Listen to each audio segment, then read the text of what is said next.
I've loved Brazil ever since I first went there, which was 1973. 1973 was the old Interlagos. It was JPS Lotus 72s. It was Ronnie Peterson, and it was a man called Emerson Fittipaldi, who was Brazilian motorsport for so long. Emerson began the whole Brazilian movement in Formula One. I was very kindly asked to MC an event with the British consul in Sao Paulo before the Brazilian Grand Prix, and Emerson was on the panel that I was MCing, along with David Ward and another gentleman from Land Rover. We had a lot of fun. Basically, we were talking, it was at a big symposium, and we were talking about Formula One and safety and the engineering of road cars and where it's all going. And hopefully we'll have a link to that on the YouTube channel coming up relatively soon. But after that, I went back to Emerson's villa downtown, very near to where he used to live when he first started racing karts in Sao Paulo. It's a lovely, low-key villa from the 40s and 50s, beautiful marble floors, lovely wood. Emerson's got a very tasteful display of photographs and plaques and trophies there, nothing too opulent. And it was just all classic Emerson. It's quite a while since I've had a long conversation with Emerson. Had plenty when he was in Formula One, of course. So it was a great pleasure to sit down with him and talk to him about some of the cars that I knew he enjoyed, that I loved watching, and indeed some of the incidents in his career. So here's Emerson Fittipaldi. Emerson, thanks so much for spending a little bit of time. I know it's a busy week for you, Brazilian Grand Prix. So much I want to talk about. I don't really know how to begin, but I just want to... can I ask you to paint a little bit of a picture for me for what it was like for you early, mid-60s here in Sao Paulo? Dreams in front of you. Reality was Interlagos and the way to get started. How was it for you then? You know, Peter, it's a long story, but is a story of a dream to be one day a Grand Prix driver. I never had a dream to be a world champion, but I was dreaming one day I would like to start a Grand Prix. I would love to be a Grand Prix driver. That's my goal of life. But there was no television then for Formula One in Brazil? No, there was not yet, but we were receiving documentaries,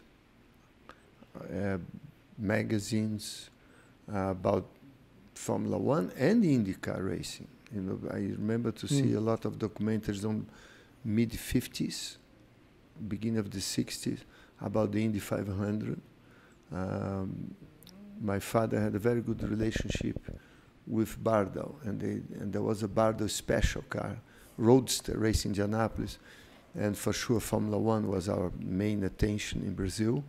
My biggest idol was Fangio, and a Brazilian driver called Chico Landi, who raced with Fangio, who won the first race for Ferrari in 1949 at the Bari Grand Prix, Adriatic Coast, street circuit. And my father was broadcasting by radio to Brazil, first intercontinental transmission by radio to a radio station. And all this history was creating my dream to be a Grand Prix driver one day. And my father had no financial conditions to support me financially to start. And my brother, who was already racing, went to Alpine in France. He was racing the small Alpines in Brazil. And he bring a Formula One steering wheel.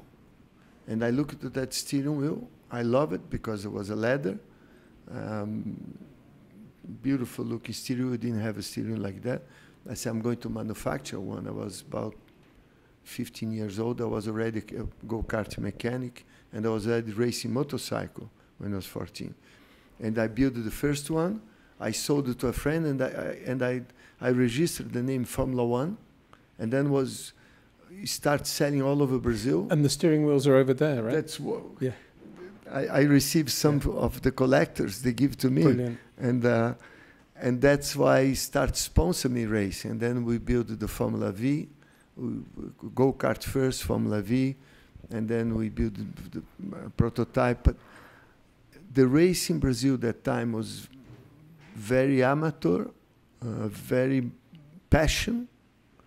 I mean, we are the Fitti Porsche, the prototype Porsche we built was a 2-liter engine with an old gearbox from Porsche that was breaking nearly every race because we didn't have a new gearbox. But there was a lot of passion, and the car broke the lap record in Interlagos. It was a very fast car by that time, but very type of what I call prime type of race, very simple racing. And that, of course, was the lovely old Interlagos. I guess the car was flat through turn 1 and turn 2? No, no, I had to back off. No, because there was a bit of banking there, but even Formula 1 was nearly flat. Jahier was the first one I remember in the shadow. That took flat out, turn 1, turn 2 in Interlagos. I tried a few minutes later, and I spun 360 between 1 and 2 with the McLaren because of Jahier. Emerson, Jim Russell, and the Formula 3 Lotus. In reality, it was great that Jim Russell that you were in that Lotus, because that led to the Colin Chapman connection. It's amazing how things worked out there, and it was almost a straight line for you. When I started Formula 4, I only raced like 3 months with Dennis Rowland building my engines, and I worked in his shop in Wimbledon. And then I was approached by Jim Russell to have the semi-works car for Formula 3, and Ralph Furman, mechanic, who is still a great person. One of the best mechanics you're ever going to have. And it was one of his first job in racing. And that's exactly what you say took me to Colin Chapman, same year. At the end of the year, I was already first time Colin come in his office and say, Emerson, do you want to drive for me? He and Frank Williams, end of 69. I remember my legs are shaking when I sit down in front of Colin Chapman. I sit on my head in front of Colin Chapman. And it was difficult to say no. But sometimes in life, you have to say no, even if the temptation for me to drive. I had not enough experience. He wanted me to start the season in 70 as number 3 driver to Jochen, Joe Miles. It would be myself. And I told Colin, I said, Colin, I love, thanks for the invitation, but I want at least do 6 months of Formula 2 before I jump into Formula 1 car. I didn't feel I was prepared. A good decision. And looking at those, well, Formula Ford, Formula 3, Formula 2, and the way the team operated, Richard De Villa was a part of that, I think, on at the that Formula point? 2 team. Formula yes, 2, yes. yeah. Everything looked good always. Yes. Whatever you did was always good. Even when you were winning the Formula Ford Temporada. Yes. When we talk about this, Emerson, now, how, in terms of, if you had a measurement for enjoyment in life, where does that period of your life stand in terms of pleasure, motor racing pleasure? I think was a lot of enthusiasm, at the same time a lot of interrogation marks. I'm going to succeed. How difficult it be to race in Europe. I was anxious. I would say in terms of enjoying driving, going to the track, was when I was doing IndyCar race in America. It was more relaxed. I was much more mature as a person. The ambience was very easy for us, different from Formula 1. But everything happened so quickly when I arrived in England. I had not much time to enjoy. Yeah. And I had not experience in life to enjoy the success.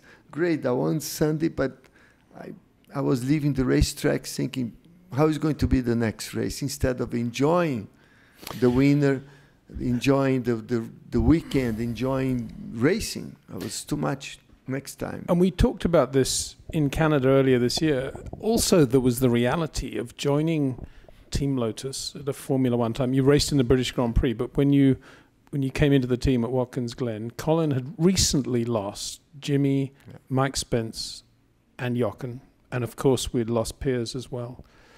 And you came in at that moment. And it's difficult to imagine that you could do that and just step in and do the job you did. And you won first time out in the Lotus 72. It was a tremendous pressure, Peter, on me. From number 3 driver in Monza, to the team to be number one the next Grand Prix after tragedy weekend. I remember that I was expecting Colin to call with a name of experienced driver to be number one, and I would be number two on the team. And it took about 2 weeks, and then Colin comments, Emerson, I want you to be the number one driver for Watkins Glen and for the future of Team Lotus. And I was, Christ, that's going to be tremendous pressure on me. I was very happy, but at the same time, tremendous pressure on top of me. And then everything fall on the right place, but it was very difficult in the beginning. But again, at that time, Team Lotus, Eddie Dennis was the chief mechanic, Peter Ward, the team manager. We had so many good people around. Very good. And then I feel I had the best of people around me, and then that gives a lot of confidence. Dick Scammell was there. I mean, great people. People that was there from Jim Clark's time, from Jochem's time, from beginning of Team Lotus. Very mature people, very good people. And I was the young boy, and they all working for me to succeed. And it gives a lot of confidence, even the tremendous pressure I had. You in the John Player Lotus is an iconic look. But what did you think, or what do you think now of the Gold Leaf livery? You look pretty good in that too. Did you like the Gold Leaf? I like the Gold Leaf, because the Gold Leaf has the image of Jim Clark, of Graham Hill. That was, I think, one of the major sponsors in Grand Prix racing. Yeah, one of the first. One of the first, possibly the first. And to me was... And then I remember 1971 of the turbine. Yes, I was going to ask you about that next question. Black and gold. Colin said, well, we're going to change the branding next year. And the turbine Grand Prix car will be gold with some black stripes, gold with black stripes. But there was a secret test. They didn't want to release the GPS. They would just want to see how the car looks. And I remember that the gold was not so attractive as the black. And that car was entered by Worldwide Racing or something as well, wasn't it, I think, because of all the Italian drama, yeah. Yes. Well, I was going to ask you what that turbine was like. Today we were listening to Andy Green, complete nutter. I don't know what you thought about that. But it made me think of you driving the turbine as well. What a challenge to go 1,000 miles per hour in a car. It's a car. It's the 4 wheels. It's a car. It's on the ground. And he's talking about a racetrack, and he talks about it as a racing car almost. It's just incredible. But again, like anything, innovation, technology, when his presentation was very impressive, and how sensitive that car will be at 1,000 miles. Just, I don't know, side wind. 1 degree of lift. A little bit of nose up, and he's gone. I mean, he's going to take off. I think it shows to us, Peter, how much a man brains can go to details and into what I call the unknown. Yeah. No, because he's going to test to unknown, and no is going to be correct. And would you do it? No, not on that car. No. Anyway, let's get back to the turbine 71 Monza. What was that car like to drive? It was a very difficult car to drive because 4-wheel drive, a lot of slow, a lot of gap on the throttle. Throttle leg. Throttle back. Throttle delay, lag. And there was about 1.5 to 2 seconds delay. That means I have to brake with left foot, put the power down before I would like the power, and calculate 1 or 2 seconds, and then the power would come back. You always have to anticipate the power, hoping would come on the right time, the right place. But it was difficult to drive. I had the first time I was at the racetrack in Norwich at the factory. John Myers was driving. First time the car Actually, that car was the Indy car modified for Grand Prix car. 56, yeah, Lotus 56. And I remember John Myers driving, went by once, went by twice. End of the straight, he's gone through the fence into the cattle field. And he comes back white and said, Colin, there is no brakes. Completely brake failure.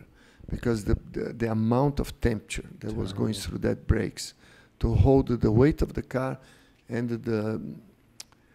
the momentum of the turbine, because the turbine is still, even when you back off, still moving the car forwards and still giving dynamic push on the car. And it was incredible effort from the brake. And then Lockheed made much larger disc brakes, much larger calipers, pads, with a red alarm. That was the most difficult thing. Was there a lot of power relative to the DFV? There was a lot of torque. When the full power come, you need 4 wheels, because if it be only 2 wheels, it would spin too much. The wheels, 4 wheels, perfect, because it would have enough, would have the capacity for the traction.